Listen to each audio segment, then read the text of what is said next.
In this comparative study, I focused on the spy action genre from the first James Bond film to the most recent one, which led to the research question of the following. To what extent has the social representation of gender and filmic style evolved over the last 59 years in James Bond No Time to Die, released in 2021, compared to the likeness of the original James Bond Dr. No from 1962? Social advances in film develop as current morals, ethics, and socially accepted things change in our world. Social aspects change with our developing world and what is deemed as socially acceptable or not. Social advances are made as people can be influenced by films, and a lot of these changes are made to make people feel more included with characters in the films that they can relate to. Technological advances have happened since the dawn of film in the late 1800s with Roundhay Garden Scene by Louis de Prince. Film and motion pictures have technologically advanced through quality of picture, the development of cameras, and in general the development of film such as shot types.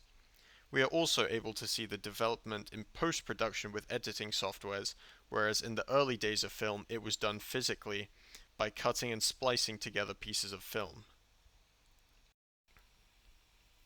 The James Bond 007 series of films began in 1962 with the release of Dr. No. The film was a hit as it was one of the first of its kind, an action spy movie.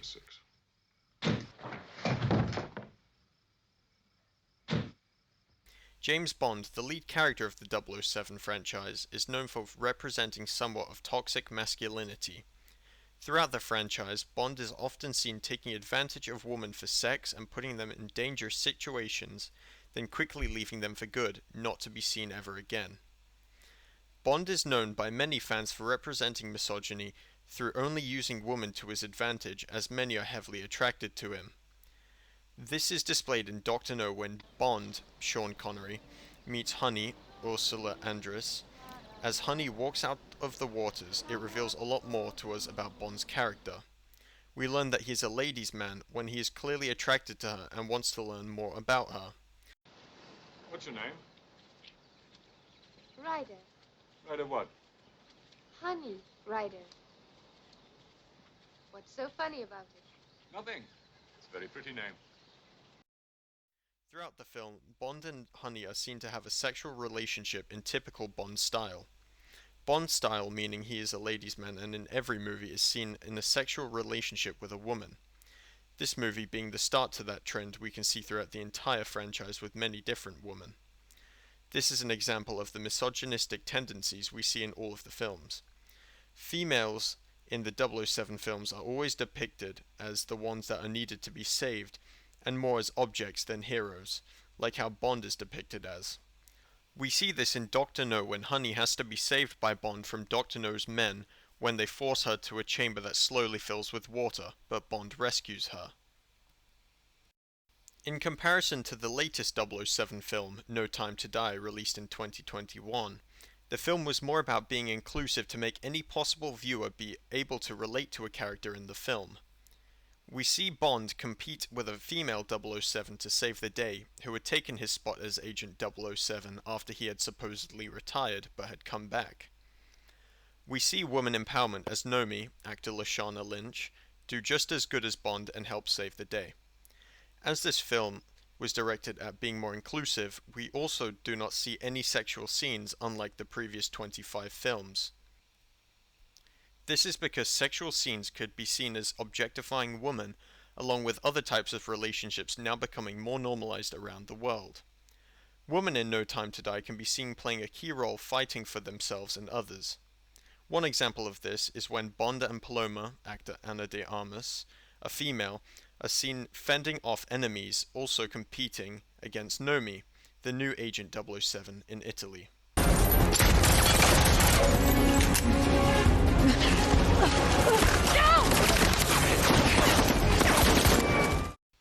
The women play a key role in this scene as they play a major part in killing enemies, which is something we have not at least seen often in this franchise. We can see that the social changes in our culture has influenced social advances in No Time to Die, to directly link with the representation of gender compared to Dr. No, as women play a key role in saving the day, rather than having to be saved. At the end of the film, when Bond sacrifices himself to save the day, obviously with help from others, this alludes to meaning that possibly in the future, we will see a dedicated 007 film where a female is the complete main character. No Time to Die represents equality, as formerly, woman was seen as a nice thing to have, but now are alongside Bond, being key characters to the storyline, and in this case, saving the world from a bioweapon. The influence of women in No Time to Die changes the mainly male-dominated style that the James Bond franchise originally went with for many years, but did not change the own spy film that 007 is built off of. They simply added some female characters into the plot to make it more inclusive for women empowerment. Technological aspects in Dr. No are much less advanced than in No Time to Die, as they were released 59 years apart. Dr. No has a style where the vast majority of shots are bright, whereas nowadays the Bond movies consist of a very grey and dark tone to the shots, more representing the feeling of a typical spy film. We can also notice that in Dr. No, the shots are almost always taken from one still position, unless it is a scene, for example, when Bond first meets Honey and they are walking down the beach together. The technological advances in No Time to Die are immense when comparing it to the likes of Dr. No, as there are consistent moving shots and more cuts, which both of these aspects lead to higher intensity scenes, keeping the viewers more on the edge of their seats while waiting to see what happens next. Although Dr. No is still intense, we can see that the technological advancements in the 59 years between the films has helped create practically their own style of film that viewers could recognize as a James Bond 007 movie. The advances of camera and editing softwares over the years have also made it easier for the director to portray emotion. In No Time to Die, the use of cuts and a wider range of shots have made it easier for the audience to be engaged and to feel parts of the emotion that the character in the film is having.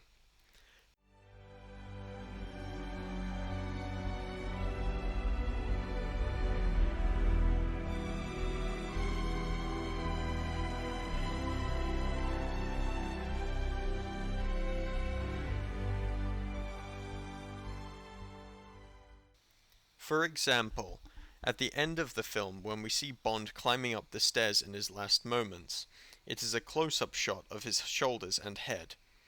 This brings out emotion in the viewer, as they may have a feeling he might not make it out alive, as they can see his emotion through the cinematography. In comparison to Dr. No, we don't have many scenes at all where the viewer is emotionally connected to what is happening, as at the same time, the resources they had to make the film were not as advanced as we have today. We run out of fuel.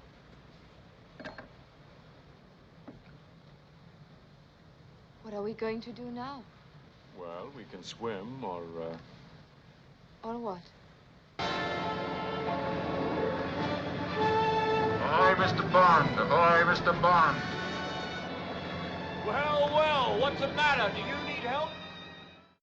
They were limited, as for example the cameras they used were not capable of being moved around as much, and the ways of editing were completely different. In conclusion, the social and technological advancements in James Bond No Time to Die, released in 2021, compared to Dr. No, released in 1962, are great examples of the representation of gender changing over time and how they have built their own film style. Women have become more empowered in No Time to Die compared to the previous theme of the franchise of females being something nice to have and who need to be saved in each film. This accompanies on how the technological advancements between the two films have shaped and built into their own film style, as over time, technology has been able to add more motion and different shot types, which leads to more emotion into the newer films.